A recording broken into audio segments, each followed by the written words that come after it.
Hello, and welcome to a special bonus episode of Middle East Focus. I'm Alistair Taylor, MEI's Editor-in-Chief. We're pleased to bring you access to a recent MEI virtual briefing, recorded on January 7th, on the ongoing protests in Iran. You'll hear from two of MEI's leading experts on the country, Eyre and Alex Vatanka, who'll explore what the protests mean for an Iranian regime already under intense domestic and international pressure, the impact of U.S. President Donald Trump's threats to intervene, and the potential broader regional ripple effects. Let's dive right in. Good morning and welcome, everybody. My name is Zeina Al-Shaib. I'm the Director of Communications here at the Middle East Institute. Thank you for joining today's on-the-record briefing. We'll be discussing Iran's ongoing protest.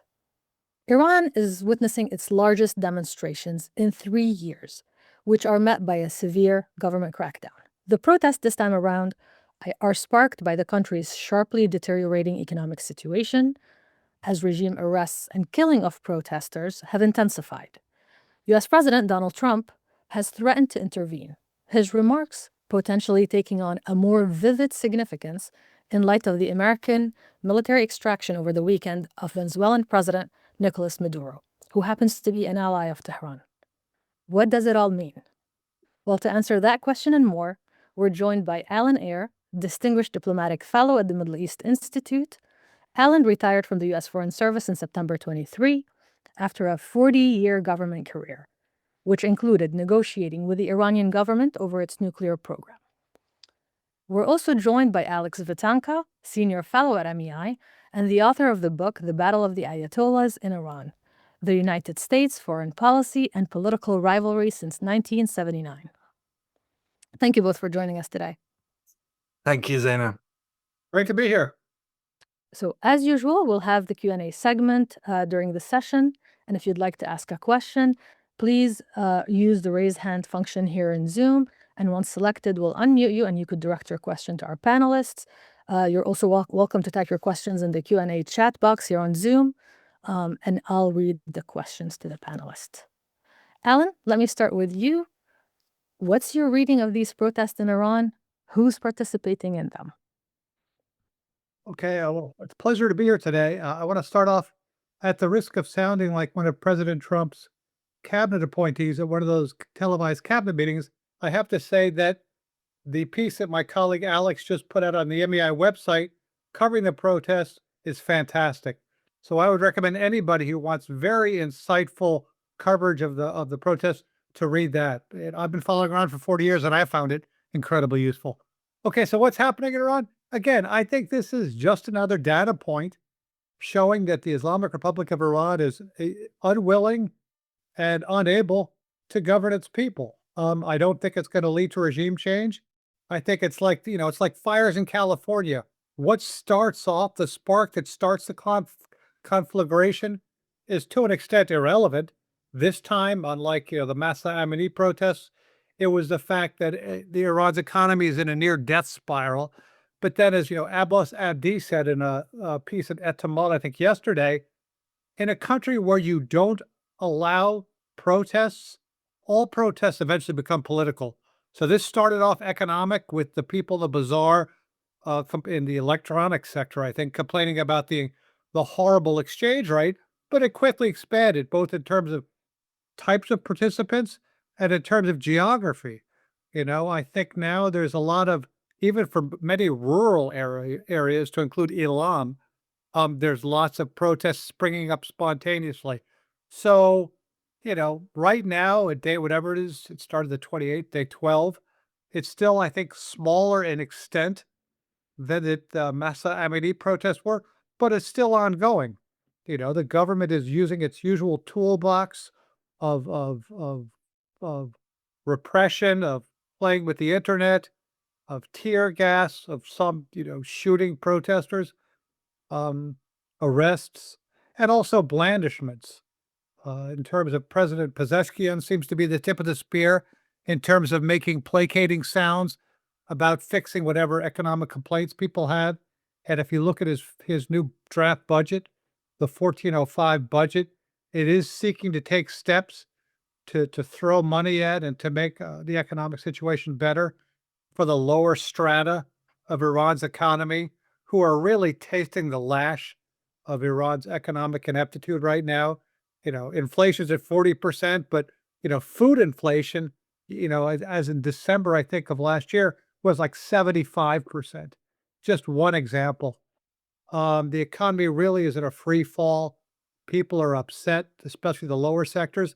And again, this regime had a lot of goodwill after the 12-day war, and they squandered it. You know, they doubled up on the guns part of the guns are butter, as opposed to trying to make the economic situation better for the vast majority of deprived Iranians. And again, it's all about protection and enrichment of the elites.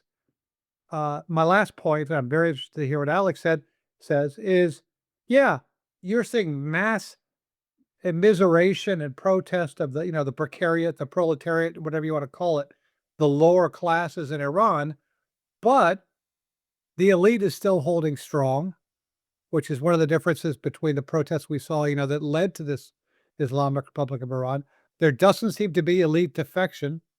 And so I think even though this is not heading toward regime change, this is just sort of continuing the asymptotic approach of the Iranian governing structure toward dysfunction. Absolutely. And Alex, how important is it that the Bazaris have joined these protests?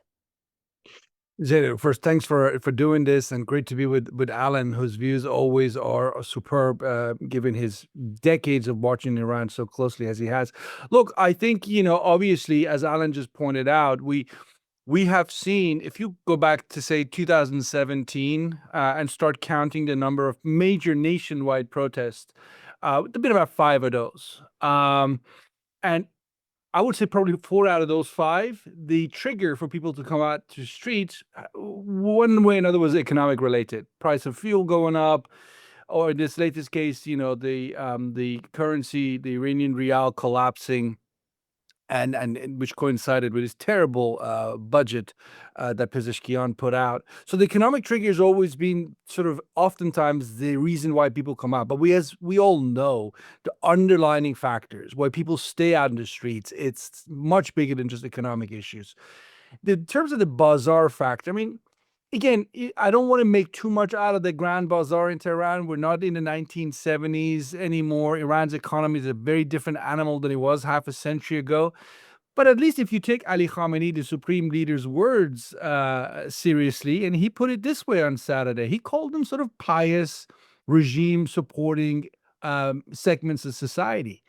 And he admitted that they're angry and they're out in the streets. And that hasn't always been the case. So even the supreme leader is admitting this anger, this deepening of anger in Iranian society is now so prevalent, is spreading so fast, so wide, that even folks that, even the Bazaris, who are very cautious because they have money at stake, shutting their shops down is going to cost them in their pockets. So they're careful. And when they're coming out, it again tells you we're not talking about young students with some romantic, abstract idea of change. These are people that are hurting, and their presence in the streets, as we've seen, does matter. The other thing, Zain, I would say is, the regime. I was trying to count the first time I covered protests in Iran, and I think I have to go back to '99. I'm going back to '99 and counting onwards from there. And I was looking at the data, how many people were killed. I think in '99, 3 people were killed. In the Mahsa Amini round, depending on who you ask, there's some different numbers out there, but at least about 550 or so people were killed. So you see the trajectory. More protests. They used to happen every 10 years. The first big one happened in early 1990s after Khomeini died. Next one happens in '99, then in 2009 with the Green Movement. But in the last 5 or so years, we see them happen almost every year. And that is, again, a sign of the anger. And the question that raises is, can you fight your way out of it? Alan was talking about we haven't seen any signs of defection yet, and I totally agree, we haven't. One thing is celebrities defecting or voicing support for the protesters. We've seen that in every round of protest. It's important, it matters, but we haven't seen sort of inner circle of Khamenei or even members of the Majlis. Not a single member for whatever they're worth, come out and said, I'm leaving. This business is too dirty. There's no hope. So the regime is killing more, but yet we haven't seen defections, which might just give the regime reason to say, I can stay the course. I've prevailed in previous rounds by protesting using repression as my way out, and I can do it again. Maybe. Two things that are different this time around. And again, I am very conscious of the fact that we're only 11 days into this. Just to give people perspective, in the case of Syria in 2011, it took about 3 or 4 months before you started seeing serious defection from the regime. 11 days, if these people tomorrow go home, again, nothing's going to change. We'll go back to business as usual. If they stay out, lots of questions. Will there be defections? Would these security forces, perhaps even the members of the Revolutionary Guards, will they come out and start shooting at fellow Iranians? Because these are things that haven't been tested before. They haven't been tested before. It does matter. So the regime right now seems to play it safe, relatively safe. They think they can run the course and send people home because at some point they get tired and bored and they'll go home, as they have done in previous times. But again, I want to point out to two basic realities. The sense of hopelessness in Iranian society is at a different level. In previous rounds, you could have said maybe there'll be some kind of give and take. There'll be something for the protesters coming out.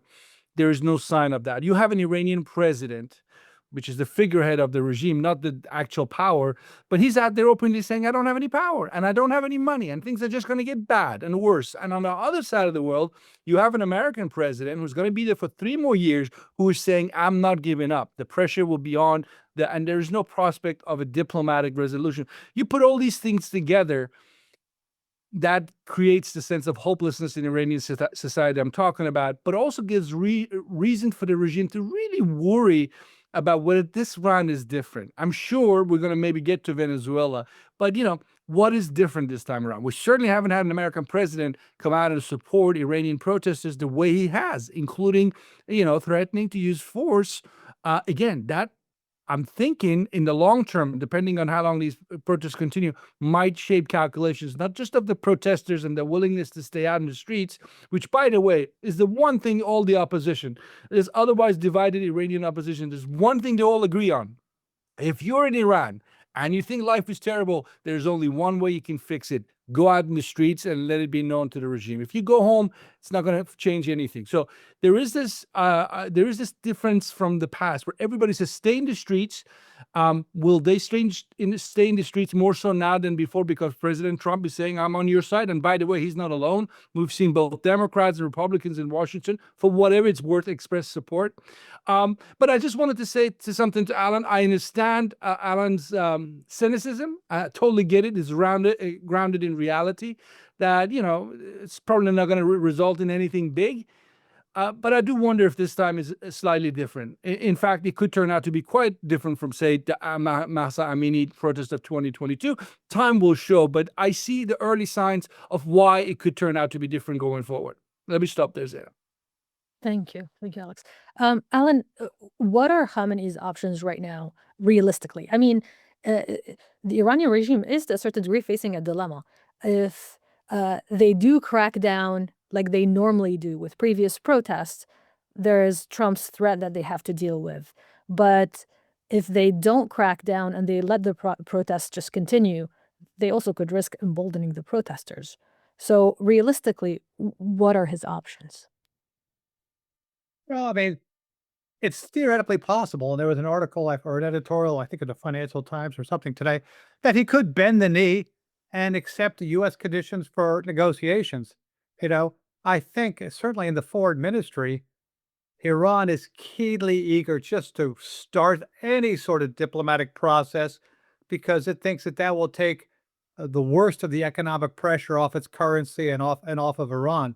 The problem for Iran is that the U.S. red line is at least no indigenous enrichment, perhaps also limitations on its missile program. And for Supreme Leader Khamenei, he sees that as a bridge too far.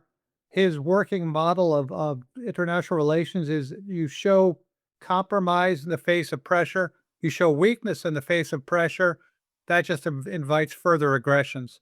So I still think that's a pretty hard red line for Iran. Okay, so what's your next step? It's pretty much, again, and this is the muscle memory of the Iranian regime, especially since all the people who did provide top level strategic advice are now dead.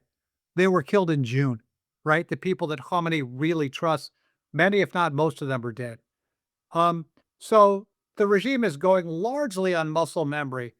This means the most palpable, or one of the most palpable concerns Khamenei has, in addition to the protests, is the fact that Iran has lost all the legs of its strategic deterrence. And so it seems to be the case that rather than try to rebuild or reconstitute its nuclear program, it's trying first off to reconstitute its missile program. They're cranking out, I think, something like 200 missiles a month before June 12th.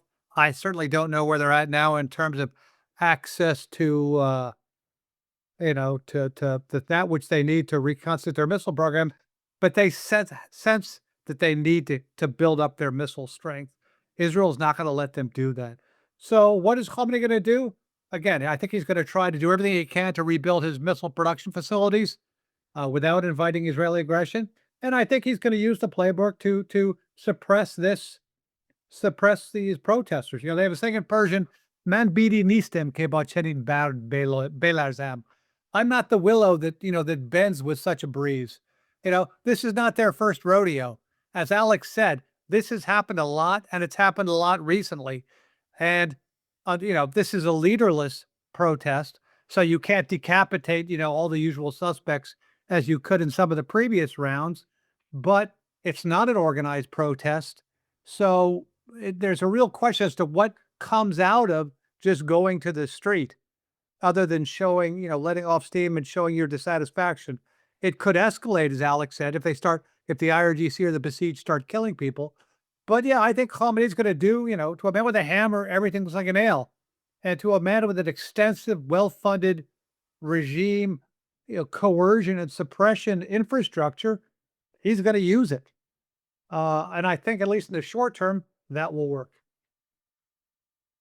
Alex, One thing I want to say also, it does seem to be the case that Pezeshkian is trying to throw more money at the lower classes. Bijan Hajipour had a very good analysis of the 1405 draft budget, I think on Amwaj Media. It just came out, I think, yesterday. So I think there is a carrot part of this going on also, but it's an open question as to how effective that will be. absolutely. Alex, you mentioned that this isn't the first protest. Most recently, we've seen the protest of 2022, 2019, and 2009. What has the regime learned, if anything, from these previous protests? Great question. Before I answer that, Zeina, let's one thing that Alan said about the budget and buying them their way out of this trouble that they're in. I think the reports that I'm seeing, equivalent of US dollars of $7 increase in subsidies to folks, $7. It's not going to buy you much. Even in Iran, it's not going to buy you much. So if $7 is all they have to hand out, then I don't know what sort of a solution they are hoping for here, because it doesn't seem very practical to me at all, which goes to show you the state of the economy. And again, I just want to remind everybody, this is an economy that sits on arguably the largest combined resources of oil and gas of any country on the planet. And yet here they are, headline after headline this week. They're expecting shortages of natural gas for the cold winter that Iran is experiencing. They have shortages of oil, or gasoline products, so on. The issue of mismanagement and competence is also important, and that's not going to go anywhere. And that takes me to you answering your question: what have they learned? Well, if they had learned anything, was to focus on what the people want, which is their everyday concerns at home, right? Which means if you took that seriously, you would quickly look for ways to end these sanctions. Instead, going back to, let me remind everybody, that fellow who used to be president in Tehran, going back to Mahmoud Ahmadinejad. I don't want to put the door at any president, because fundamentally the man responsible for Iran's problems today is no Iranian president whose power are constitutionally limited, but the supreme leader. But there was a time where folks like Ahmadinejad would ridicule the idea of sanctions and how important they are. I'm raising Ahmadinejad when the year he was elected in 2005 to say that's 20 years ago. And all that time, what have they actually done to fundamentally shake things up, to go back and listen to what people of Iran are demanding, which is basic things that most people anywhere in the world want: better lives, unemployment, inflation that's decent instead of the 40-50% they have now. So the regime, in short answer, has not learned anything in terms of the political lessons they could have learned. If anything, what they seem to have learned is sort of the operational lessons. How do you crack down on a protest movement, right? I remember back in 2007, 8, you know, there was a major arrest happening, Zaina, in one of the parks in central Tehran. Um, Kids, teenagers who were out organizing the water party had been arrested because they'd organized this water party, not because of the water gun party, I should say, itself, but the way they had done it. They had used Twitter and social media to organize, to show up in a park. That meant that if they could do it for some event that was innocent, they could do it for political purposes. I give you that an example to say, instead of thinking big, strategic, why do people come to the streets? They've been thinking narrow, thinking, how do I stop people coming to the streets? Now, there are reports already. Some parts of the country are experiencing internet blackout. These are the types of things the regime does. Announcing people can stay home, government offices will close, so hoping that will calm things down. Instead of Khamenei coming out and saying something to the effect that I've heard your voices. Last speech he gave on Saturday, pretty much, he tried to take the Bazaris out of the equation, say, yeah, they're angry, but they're really still with us, with the regime. And those people who are protesting, they're either naive or they're playing the game of, foreign power, that this is all manufactured. And I have to say, I think the tweet by former Secretary of State Mike Pompeo, where he was talking about something along the lines that Mossad agents are leading the way. I don't know why the man said what he said. It certainly doesn't help the protesters, because the reality is, whether Mossad is on the ground or not, or the CIA or anybody else for that matter, the reality is Iranian debate today inside of Iran, including supporters of the regime, centers on one key issue. We are in trouble. How do we get out of it?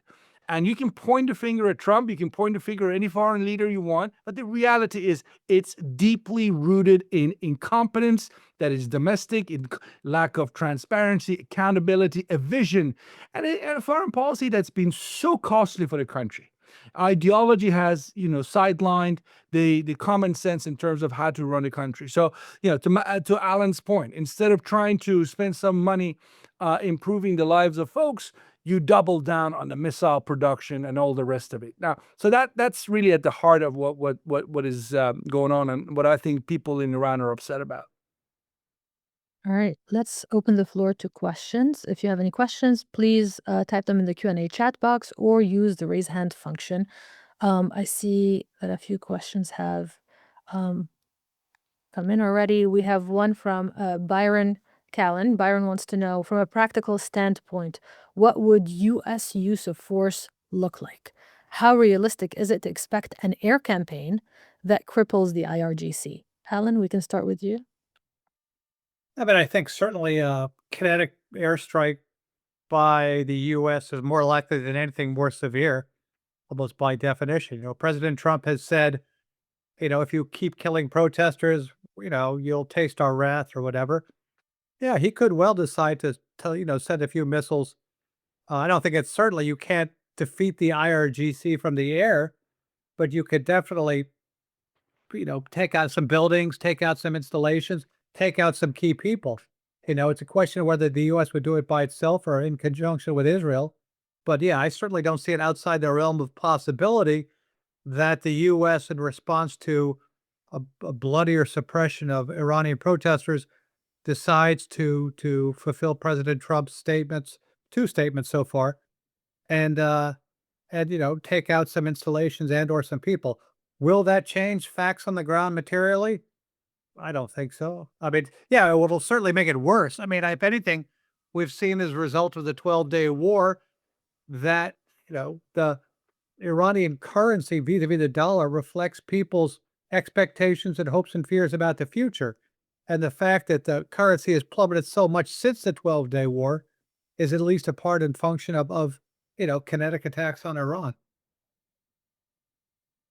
Alex, amid the protest, it seems the U.S. red line quickly changed from Iran reconstituting its nuclear program or building up its missile program to cracking down violently on protesters. Obviously, Trump is now threatening to intervene on behalf of the protesters. Was the American reaction surprising? And what might it suggest about Trump's real intentions? Well, it really depends who you ask. I think Alan is right. There are a bunch of folks in the foreign ministry in Tehran and elsewhere. And by the way, countries in the neighborhood, countries like Oman, Qatar, others who want to mediate and are hoping that diplomacy still has a chance. But there are also cynical sort of viewpoints out there that say President Trump was never serious about diplomacy with Iran. If he had, he wouldn't have bombed them during the diplomatic track, sort of moving forward. And certainly he wouldn't have put out such, maximalist demands, if you will, not giving the Iranians the slightest chance of a wiggle room to get themselves off the path they've been on. So you could make the point. I've made that point to colleagues here at MEI that maybe President Trump is looking for regime change without saying so, because he's balancing, the domestic political situation in the United States, his own history of being against regime change versus looking at the reality of Iran and an angry population and thinking, you know what, this thing could fall apart, this regime could go away, and I could be the one American president since going back to Jimmy Carter that can take the claim for having, been the man who came and just gave it one push and it fell off the cliff. I think, obviously, as of right now, 11 days into these protests, the issue of foreign intervention is a double-edged sword. On the one hand, it might give, and I'm sure it does to an extent, give courage or hope to the protesters who might think they're alone. Certainly the promise that, U.S. will intervene in the event of mass shooting of protesters. Again, that's a factor, not just for the protesters feeling protected, if you will, but also in terms of maybe putting some limitations on the actions of the security forces of the regime. So those are basic realities. But the regime at the same time loves this idea of saying, we told you so. It's foreign plot. This is nothing to do with Iranians in Iran. This is a foreign plot. Therefore, if I go out there and kill a couple of hundred people, you should forgive me for it because these are essentially foreign agents, which is not, part of the playbook. This is what the regime has used. And, it thinks it's smart. It thinks this is the way out. But as we know, it's just basically kicking the can down the road. The underlying anger, a regime that long time ago lost legitimacy with its people, that's the problem. Instead of trying to reconnect, if you will, with the people, what do? They pretend the whole thing is a foreign conspiracy. Can I add one quick thing, Zeina? Absolutely. To some extent, maybe less so than with previous administrations, you have to take what this administration says about its strategy seriously. And in that regard, if you look at the newest national security strategy, it says what the U.S. needs to focus on. And it's not Iran and it's not the Middle East. It's our hemisphere, as, President Trump tweets on social media. We've seen that with Venezuela. So I think it's true to a large extent that strategically the way this U.S. administration sees the world, dealing with Iran, other than ensuring that there's still the free flow of oil and that the region is not destabilized, I think beyond that, I don't necessarily think this U.S. administration sees as a core U.S. interest, at least according to the documents that it's issued. Can I just very quick, because Alan raises such an important point, and that same national security strategy, again, Alan is right. It refers to Iran, I think, 5 times, if not less, which is far less than previous years and previous administrations. So Alan is right. Iran is not at the center of it. Yet there are issues raised in that document that one way or another indirectly pulls Iran in. The future of Abraham Accords. I mean, which other spoiler out there in the region could we point to that might resist Abraham Accords and its expansion? Iran, that could be a potential area for conflict. And the security of Strait of Hormuz is specifically mentioned that document. Again, what is the one thing the Iranians have if they want to intimidate President Trump to sort of force him to think twice before intervening in Iran? And we're seeing that being openly expressed in Iranian media this week.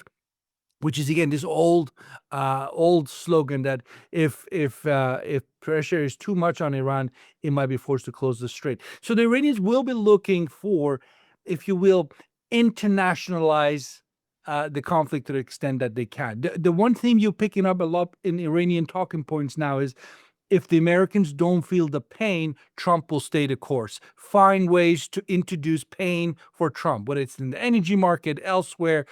Pain is what gets Trump's attention because he thinks he can do this for free, the way he kind of did in Venezuela, although early days, what happens in Venezuela. So the Iranians, I'm sure, right now thinking, where in the region, where in the world can we put pressure on the Americans? Because Trump will respond to that. Otherwise, he's going to be on that path thinking Iran is going to be essentially a win for him, because in his term in office next 3 years, 86-year-old Ali Khamenei might cease to be the supreme leader, and Iran could go in a very different direction. I see the questions piling up, so we're going to go to a question from Christopher Reuter. But before I do that, I have a question for both of you. Could the U.S. do to Khamenei what it did to Maduro? Just go in and grab him? Alan, we can start with you. But I don't know if it's militarily or tactically possible. I mean, it would be a very bad idea, I think. But is it militarily possible? I don't know. I would hope that we don't try it. Alex? I mean, look, the one thing we learned from the 12-day war is that the U.S., and I think the U.S. was much more involved in the 12-day war than, people like to sort of say. We like to sort of give it all to Israel. The U.S. was involved from get-go, including the issue of intelligence collection. So, in other words, what I'm trying to tell you is, there is intelligence on the ground in terms of finding where Khamenei is and how to get to him and all the rest of it. And we know kinetically what the U.S. has at its disposal. But whether it's going to be a game changer or not, that's a different story. Again, I don't want to claim to be an expert on Venezuela, hardly the case. But one of the things you're reading in reports is this notion that there was some kind of a deal being made with part of the Maduro sort of government, if not himself, for what happened, his capture, his arrest, and all the rest of it. I'm assuming that sort of thing is going to be led by intelligence agencies. Does the intelligence service of the United States, others have that kind of capacity in Iran? Again, going back to the 12-day war, they know where to fire missiles at and how to assassinate people, but do they have the capacity to turn people around? Because if they can do that, that's much smarter than killing Khamenei, which, as we saw with Hassan Nasrallah, is something U.S., Israel can eventually do if they put their minds to it. The question which Alan raises is, to what end? How is that going to, help the U.S. strategy vis-a-vis Iran? All right, Christopher? Okay, Christoph Reuter, Der Spiegel, Germany. Can you hear me? Yes. Good. One underrepresented factor in the question of regime survival has been the economical power of the Pasdaran, of the separate Pasdaran, who own basically 50–60% of the companies in the country, of the gross domestic product, which helped to avoid something like a general strike in previous protests. So first question is, how do you see any signs that the IRGC, the Pasdaran are changing their position? And second question, one of the reasons why these protests broke out in the bazaar was that basically the government had to choose either to devaluate the currency, which is good for oil exports, or not to do it, which would have been better for the importers who bring in foodstuff, telephones, etc., who were basically punished by the current devaluation, which caused them to go on rampage. Do you see this as an important factor as well in the current protests? Thank you. Thank you. Alex, we can start with you if you'd like. Well, I'll let if we could divide it up. I will leave obviously up to Alan, but maybe IRGC. I mean, I'll say about IRGC very quickly. Absolutely right. 50–60%, whether that's IRGC, I hear the 50–60% much more in relation to the bigger empire under Supreme Leader's office, the bait, as they say. And obviously IRGC answers directly to Khamenei. So you're not off in terms of that data 50–60% that you referenced. let me just quickly take you to what I think a lot of folks in Iran are talking about. People like Hassan Rouhani and many others have said explicitly and repeatedly, IRGC, get out of the economy. You're doing no good. You are part of the problem. In fact, you are the bulk of the problem because you are not allowing this Iranian economy to become, if you will, a normal economy. And on the same kind of breaths, many are saying that actually IRGC is benefiting nicely from the sanctions because they're the only ones who can engage in sanction busting. So, in other words, if I could put it to you this way, there is the case to be made that the IRGC and their companies, not all of them, because you can't make that claim, but a lot of them are benefit or have learned to survive under these conditions of sanctions, and they don't seem to care much about the rest of the economy when they pursue, for example, their regional policies. As we know, the economy of IRGC is one side of what they do. The other side is Quds Force and what folks like Qasem Soleimani did in the region. And that's part of the problem why you have sanctions on Iran in the first place.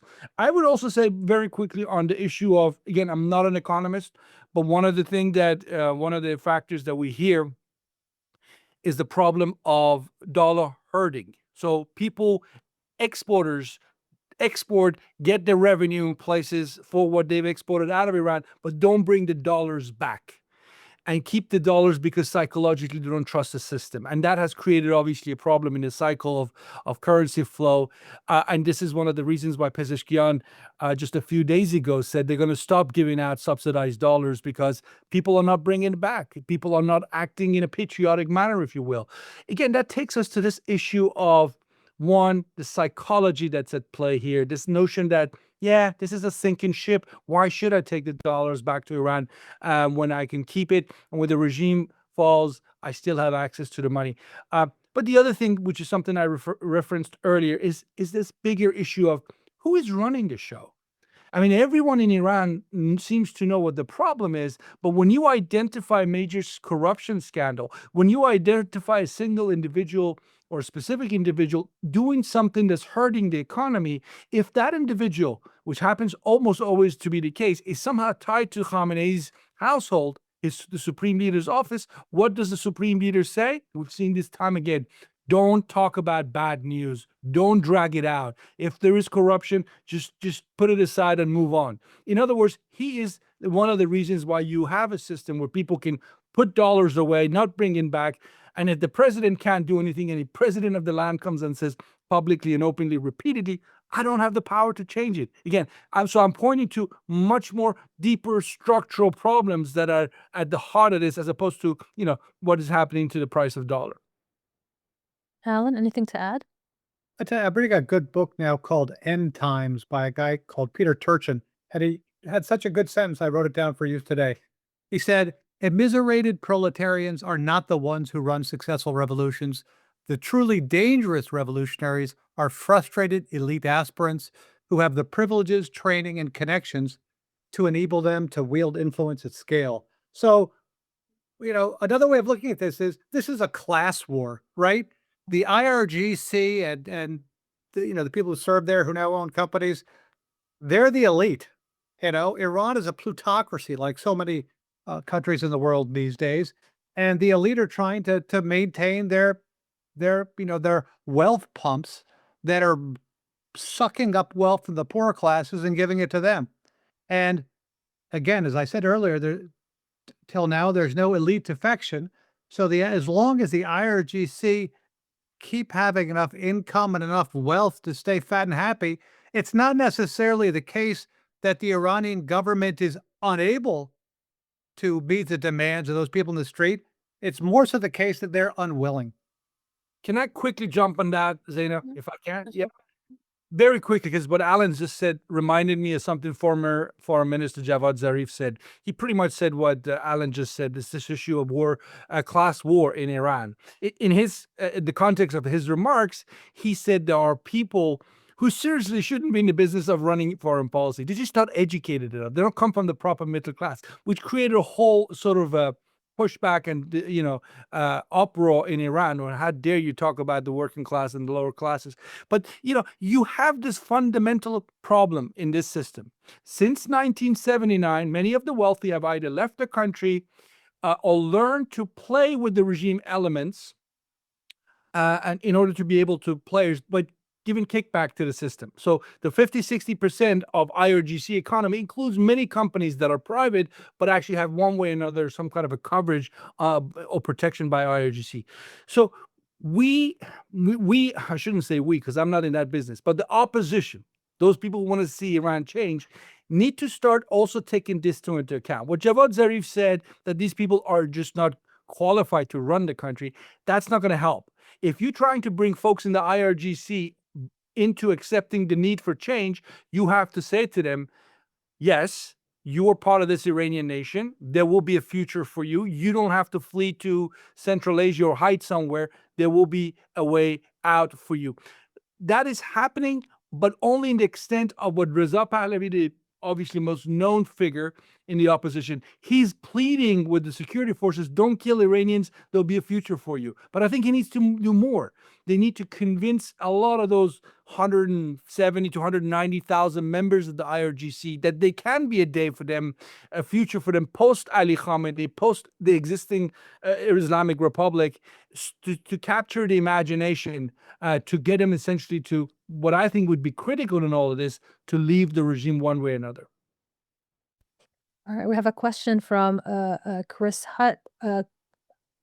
Alan, you mentioned that there was sort of rallying around the flag effect after the 12-day war, where the population sort of not sided with the regime, but they were unified on the regime side against the foreign intervention.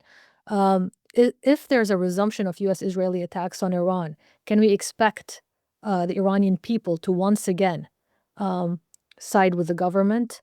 Or is that goodwill from 6 months ago just gone? Well, first, as a general principle, any declarative statement that starts with the Iranian people, I shudder. You can't make any generalization about the Iranian people, the American people, the Swedish people, whatever. I think there was a rally around the flag effect among many Iranians after the 12-day war that was appreciable, and I think it's dissipated.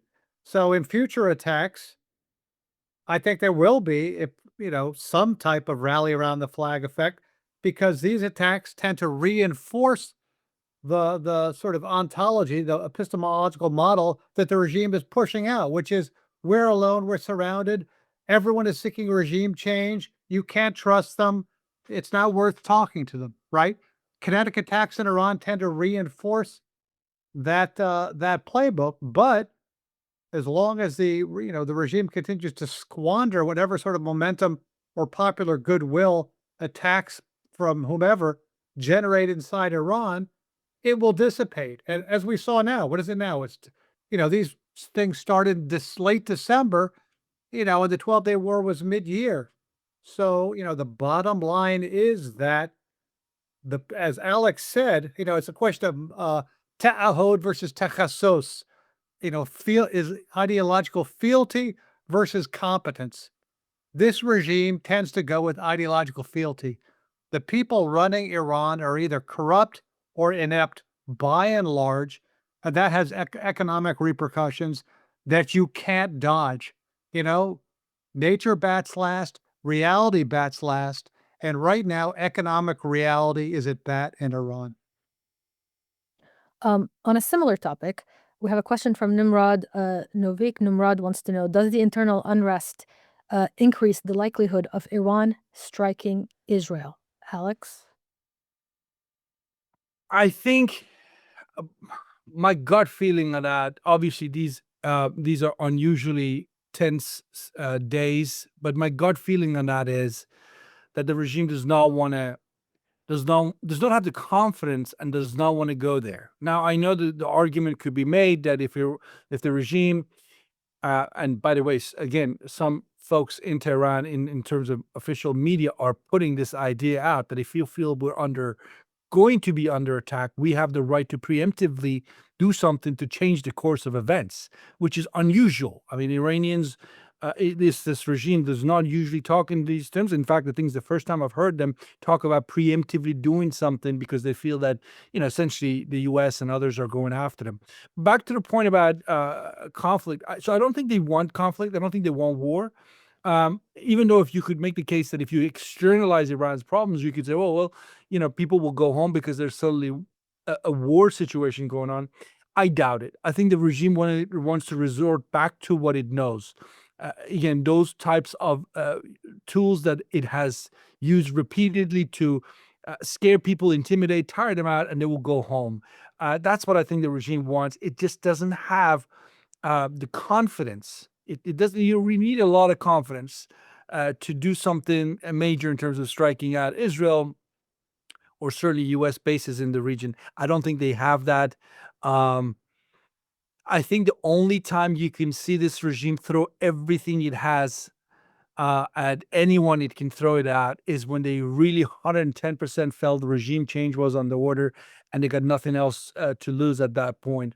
Final point I make with President Trump, good or bad, the fact that he can't predict the man is also going to be a complicating factor if you're sitting trying to see if you could have limited strikes against, the U.S. or Israel. Because with him, his response, how can you know? So I tend to be on the skeptical side. I don't think they want war. They're hoping they can go back to the way things were before these protests erupted.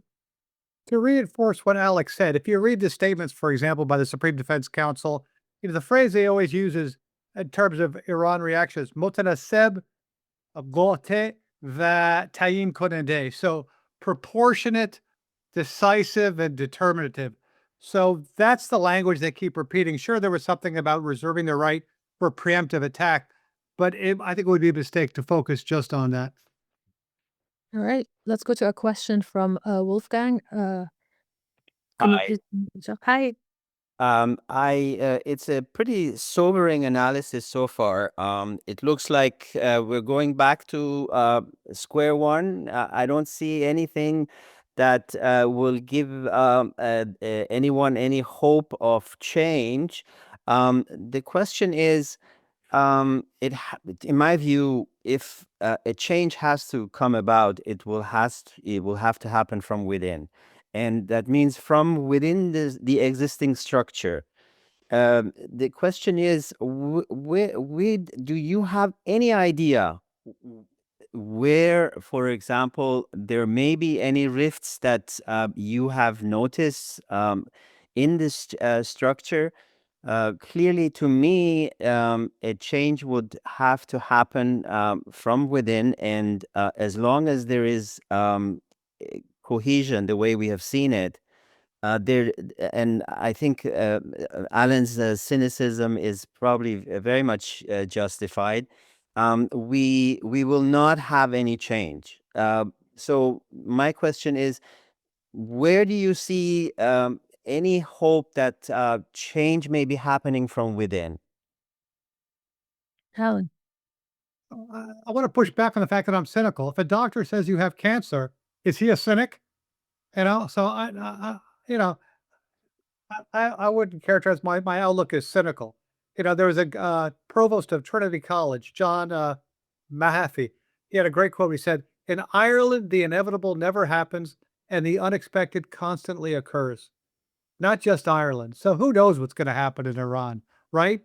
I'm actually hopeful because, as I said, I think it's becoming increasingly clear to an increasingly large number of Iranians that this current regime is either unable or unwilling to provide for the people, right? It's corrupt and it's incompetent. They're taking steps. It's not going to happen tomorrow, but the general dynamic is towards some type of alternative governing structure. Okay.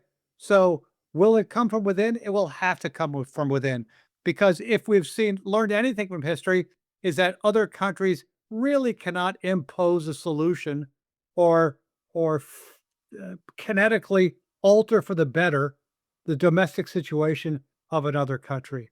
The Iranian people have proven themselves to be courageous. What's basir? Seeing well. So I think that they've got the right idea and they're moving in the right direction.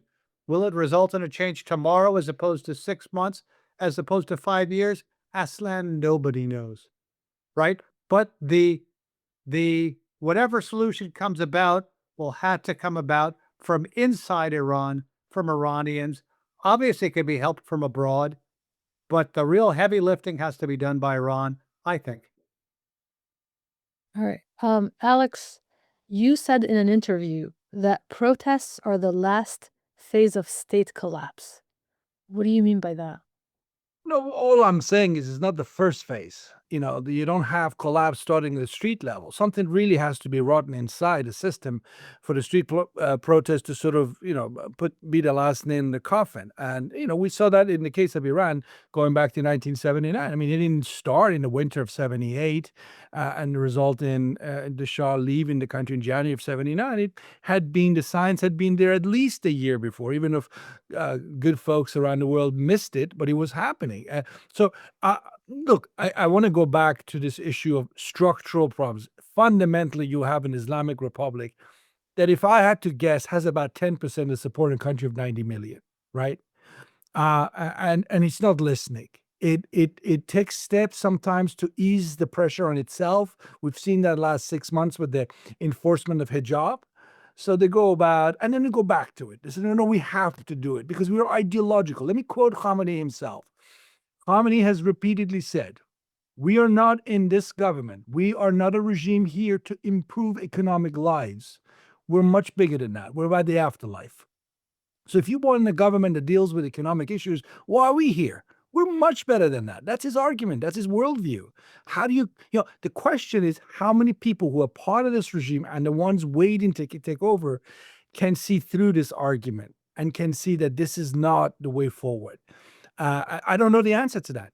But I think as these protests continue, and as I said before, the frequency of protests is increasing, the lethality by which the regime has to kill to stay in power is increasing. How many more rounds of this can happen before somewhere in the system can't play its role anymore and you start seeing, the machinery stop working the way it has done in the past? And on top of all this, you have an American president, an Israeli prime minister, a lot of other actors who really think the world will be better off with the Islamic Republic. So you got a lot of domestic pressure, a lot of it new, and you have a newfound kind of international, maybe convergence of sorts. I don't want to exaggerate it, but it could just be what it is, brings this cocktail together, if you will. And, yes, the Islamic Republic is very strong in many ways, and yet is so weak in other ways. And I don't think we should lose sight of the weaknesses. All right, we have a question from Dawood Kutab. Isn't it also possible that the problem that's facing the protesters is that a U.S. attack will force them to choose between their own country, as bad as it is, and a foreign intervention? The U.S. threats could potentially also backfire on protesters. Alan? That's true. It could well be the case that were the United States to start lobbing missiles in Iran, at least some of the protesters would stop protesting as a sign of fealty to the government or for other related reasons. Again, it's I don't know how many and how significant a factor that would be, but certainly at this point, I think it seems to me that Israel, the U.S. are perfectly content to, by and large, not intervene kinetically and see how this plays out.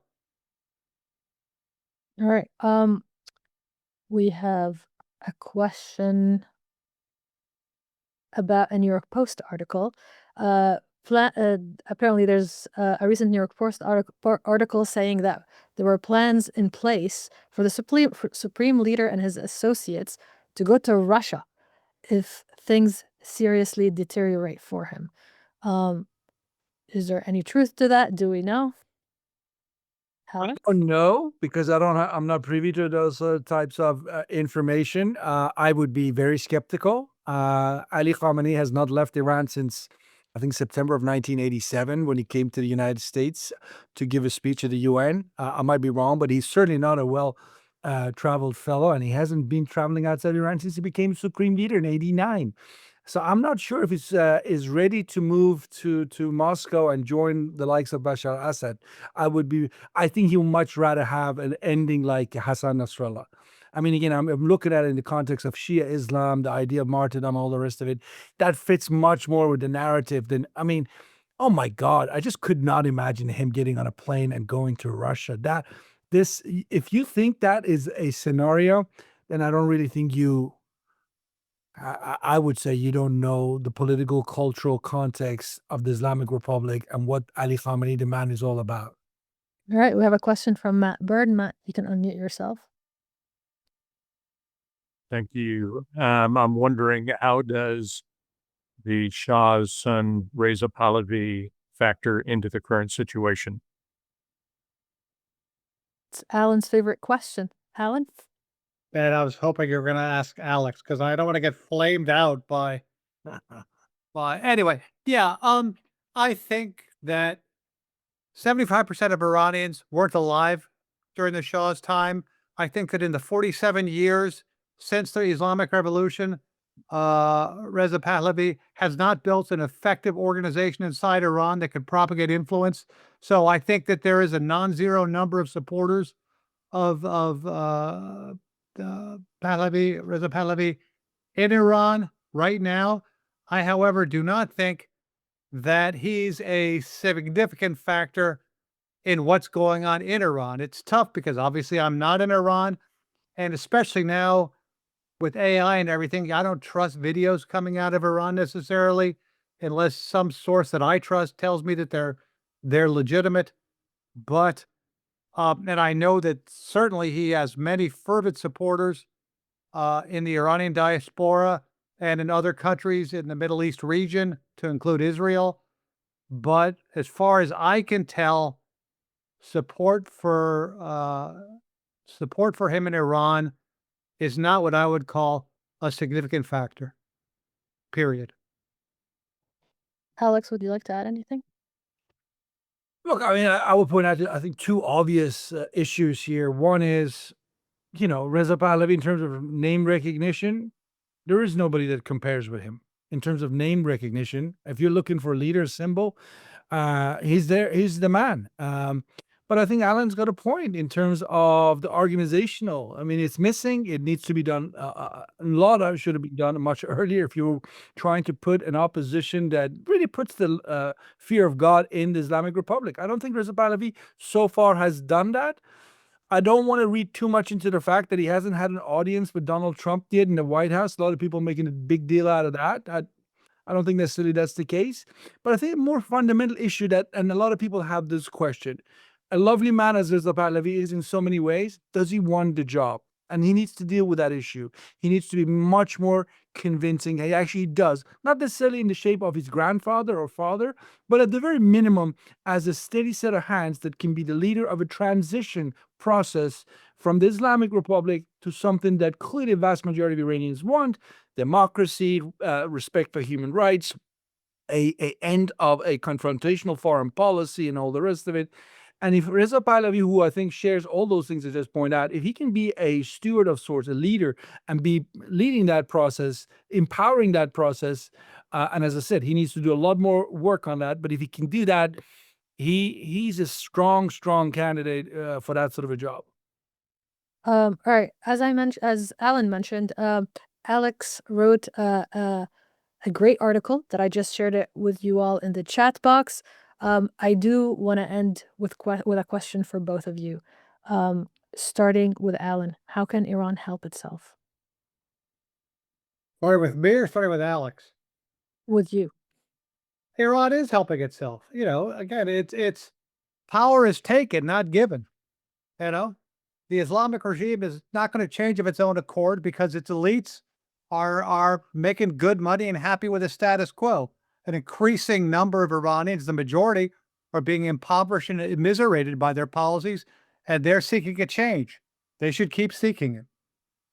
Alex? I know hard to beat that, but I would just say, the Islamic Republic and its leaders love to portray themselves as the most patriotic, independent, patriotic. But if you actually look at the track record, if you look at the realities of domestic politics and where they are in the world, I would say the opposite is true. The least patriotic, the most weak in many ways, beholden to foreign powers like Russia and to a great extent China. at the detriment of the well-being of ordinary Iranians. So I think, if you are an Iranian official today and you have a deep look and you put away your own well-being and the fact that you're making a good living out of this system as it is, but start thinking as a patriot, what is good for the country as a whole, and be part of that momentum that needs to come and be stronger, that argues for fundamental change, not small tactical adjustments, fundamental change. Because if you don't do that, expect more protest, and God forbid, expect bloodshed at some point, whether it's entirely born inside or maybe even helped by external intervention at some point. All right. Well, unfortunately, we've reached the end of today's webinar. Thank you for the audience for the great questions. I'm sorry if I didn't get to your question in time. And a huge thank you for our speakers, Alan Eyre and Alex Vatanka, for their time and valuable insights. I hope you enjoyed today's session, and we look forward to seeing you next time. Thanks very much for listening. We hope you enjoyed this special bonus episode of Middle East Focus. A big thank you also goes out to our talented production team for quickly uploading this audio to our podcast feed. Middle East Focus resumes next Thursday, January 15th, with our first regular episode of 2026. To find MEI's latest coverage of Iran, please visit our website, www.mei.edu. And if you like this expert discussion, please consider subscribing to Middle East Focus and our other podcasts on your favorite podcasting platform. You can also follow MEI on X, Instagram, Facebook, and YouTube, and subscribe to our email newsletters for the latest analysis and information about upcoming events. I'm your regular co-host, Matthew Chekai, and I hope you'll listen in again next week.